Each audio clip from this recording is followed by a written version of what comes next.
ಸದಸ್ಯ ಮಾಡಿದಿರಿ ಪತ್ರಕರ್ತರ ಸಂಘದಿಂದ ಧನ್ಯವಾದ.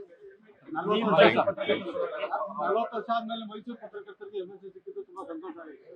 ಧನ್ಯವಾದಗಳು. ಹಿಂದೆ ಯಾರಿಗಾರ ಸಿಕ್ಕಿತ್ತ? ರಾಮಣ್ಣ ಕುಂಟ್ರಾಮಣ್ಣ ಅವನು ಆಕ್ಟಿವ್ ಪಾಲಿಟಿಷಿಯನ್ ಆಲ್ಸೋ. ಕುಂಟ್ರಾಮಣ್ಣವರು ಆಕ್ಟಿವ್ ಪಾಲಿಟಿಷಿಯನ್ಸ್. ಇವರು ಪಾಲಿಟಿಕ್ಸ್ ನಲ್ಲಿ ಇಲ್ಲದೆ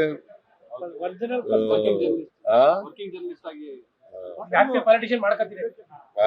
ಆಕ್ಟಿವ್ ಪಾಲಿಟಿಷಿಯನ್ ಮಾಡ್ಕತ್ತೀರಿ. It is for him to take it decision. ಹಾಸನಲ್ಲಿ ನಿನ್ನೆ ಒಂದು ಮೇಜರ್ ಆಕ್ಸಿಡೆಂಟ್ ಆಗಿದೆ. ಇತರ ಆಕ್ಸಿಡೆಂಟ್ಸ್ ನ ಪ್ರಿವೆಂಟ್ ಮಾಡಲಿಕ್ಕೆ ಸ್ಟೇಟ್ ಗವರ್ನಮೆಂಟ್ ಏನು ಮೆಜರ್ಸ್ ತಗೊಳುತ್ತೆ ಮತ್ತೆ ಪರಿಹಾರ?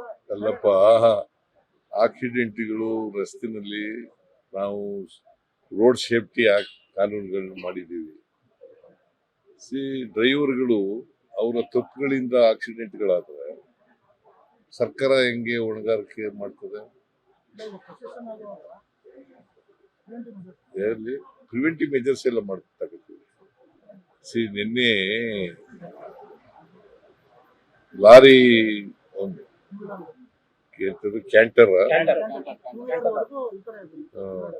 ಆಕ್ಸಿಡೆಂಟ್ ಆಗಿ ಒಳಗಡೆ ನುಗ್ಗಿರೋದು. ಪಾಪ ನಾನು ಅವರಿಗೆ ಸತ್ತವರಿಗೆ ಗೌರವ ಸೂಚಿಸ್ತಕ್ಕಂಥ ಕೆಲಸ ಮಾಡ್ತೇನೆ. ಅವರು ಕುಟುಂಬದವರಿದ್ದವರಿಗೆ ಅವ್ರ ಸಾವಿನ ದುಃಖ ಭರಿಸ್ತಕ್ಕಂಥ. ನಾನು ಎಲ್ಲ ಕೃಷ್ಣ ಬೈರೇಗೌಡನಿಗೆ ಬೆಳಗ್ಗೆ ಹೋಗಿ ಅವನ್ನೆಲ್ಲ ಭೇಟಿ ಮಾಡಿ ಪರಿಹಾರ ಘೋಷಣೆ ಮಾಡುವಂತ ಹೇಳಿದ್ದೇನೆ. Krishna Byregowda district in charge minister ಅವ್ರಿಗೆ ಹೋಗಿ ಕೇಳಿದ್ದೆ. ಅವ್ರು ಹೋಗಿ ಮಾಡಿದ್ದಾರೆ. 5 ಲಕ್ಷ ಮಾಡಿದ್ದಾರೆ. ಬಟ್ ಬಿಜೆಪಿ 10 ಲಕ್ಷ ಆಗ್ಬೇಕು ಅಂತ ಹೇಳಿದ್ದಾರೆ. 10 ಲಕ್ಷ ಪರಿಹಾರ ಅವ್ರು ಎಷ್ಟು ಕೊಟ್ಟಿದ್ರು?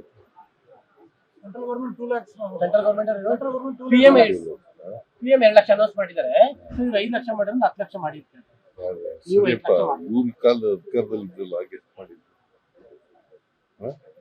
ಕೇಳ್ದೇನಪ್ಪ ಅದನ್ನ? ಮತ್ತೆ ಮಾಡಿಲ್ವಲ್ಲ ಅವರು. ಹೆಚ್ಚಾಗಿ ಕೊಟ್ಟಿದ್ರೆ ಪರವಾಗಿಲ್ಲ ಅಂತ ಅನ್ಬೋದಾಗಿತ್ತು. ಪರಿಹಾರ ಕೊಡೋದು ಅವ್ರನ್ನ ಸತ್ತದವ್ರಿಗೆ ನಾವು ವಾಪಸ್ ತರ್ತೀವಿ ಅಥವಾ ಅದಕ್ಕೆ ಪರಿಹಾರ ಅಂತ ಅಲ್ಲ. ಇದು ಸರ್ಕಾರ ಮೊದಲಿಂದಲೂ ಕೂಡ ಕೊಡ್ತಾ ಬಂದಿದೆ.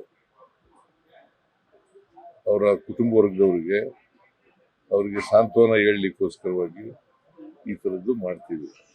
ಹಾಗಂತೇಳಿ ಸಾವಿಗೆ ಸಮಾನ ಅಂತಲ್ಲ ಪರಿಹಾರ. ಬಿಜೆಪಿ ಅಂತ ಅಲ್ಲ ಸರ್, ಎಲ್ಲರೂ ಕೂಲಿ ಕಾರ್ಮಿಕರು ಮತ್ತೆ ಮನೆಗೆ ಇಂಜಿನಿಯರಿಂಗ್ ವಿದ್ಯಾರ್ಥಿಗಳಿದ್ರು, ಹಾಗಾಗಿ ಸರ್ಕಾರ ಏನಾದ್ರನ್ನ ಪರಿಗಣಿಸುತ್ತಾ ಅಂತ. ಬಿಜೆಪಿ ಬೇಡ ಸರ್, ಬಿಜೆಪಿ ವಿಚಾರ ಅಲ್ಲ.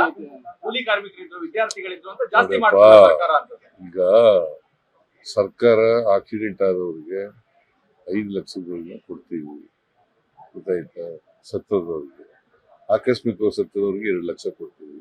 ಇವ್ರಿಗೂ ಕೂಡ 5 ಲಕ್ಷ ರೂಪಾಯಿ ಅನೌನ್ಸ್ ಮಾಡಿದ್ದಾರೆ. ಸ್ಪೆಷಲ್ ಕೇಸ್ ಅಂತ ಕನ್ಸಿಡರ್ ಮಾಡಬಹುದಾ ಸರ್? ಯಾಕಂದ್ರೆ ಕೂಲಿ ಕಾರ್ಮಿಕರು ವಿದ್ಯಾರ್ಥಿಗಳ ಹೆಚ್ಚಿನ ಸಂಖ್ಯೆಯಲ್ಲಿ ಇದ್ದಾರೆ ಅಂತ ಹೇಳ್ತಾರೆ. ಮತ್ತೆ ಆರ್ಥಿಕವಾಗಿ ಹಿಂದುಳಿದ ಮಕ್ಕಳುಗಳೇ ಜಾಸ್ತಿ ಇದ್ದಾರೆ. ಎಲ್ಲ ಆರ್ಥಿಕವಾಗಿ ಹಿಂದುಳಿದವ್ರೆ ಅಂತಲೇ ಕೊಡೋದು ಪರಿಹಾರ. ಸ್ಪೆಷಲ್ ಕನ್ಸಿಡರೇಷನ್ ಆಗುತ್ತಾ ಅಂತ ಸರ್ಕಾರ? ಈಗ ಒಬ್ರು ಕೊಡಕ್ ಬರಲ್ಲ. ಇದು ನಾಟ್ ಎ ಕ್ವಶನ್ ಆಫ್ ಒಬ್ಬರಿಗೆ ಕೊಡೋದು ಇನ್ನೊಬ್ಬರಿಗೆ ಕೊಡದೇ ಇರಬೇಕಲ್ಲ. ಎಲ್ರಿಗೂ ಈಕ್ವಲ್ ಆಗಿ ಕೊಡಬೇಕು. ಲೇಟೆಸ್ಟ್ ಹಾಗೂ ಇಂಟ್ರೆಸ್ಟಿಂಗ್ ಸುದ್ದಿಗಳಿಗಾಗಿ ಬಾಸ್ ಟಿವಿ ಕನ್ನಡ ಚಾನೆಲ್ನ ಸಬ್ಸ್ಕ್ರೈಬ್ ಮಾಡಿ. ಹಾಗೆಯೇ ಬೆಲ್ ಐಕಾನ್ ಪ್ರೆಸ್ ಮಾಡಿ. ಇದರ ಜೊತೆಗೆ ಫೇಸ್ಬುಕ್, ಇನ್ಸ್ಟಾಗ್ರಾಮ್, ಎಕ್ಸ್ ನಲ್ಲೂ ಮಿಸ್ ಮಾಡದೆ ಫಾಲೋ ಮಾಡಿ.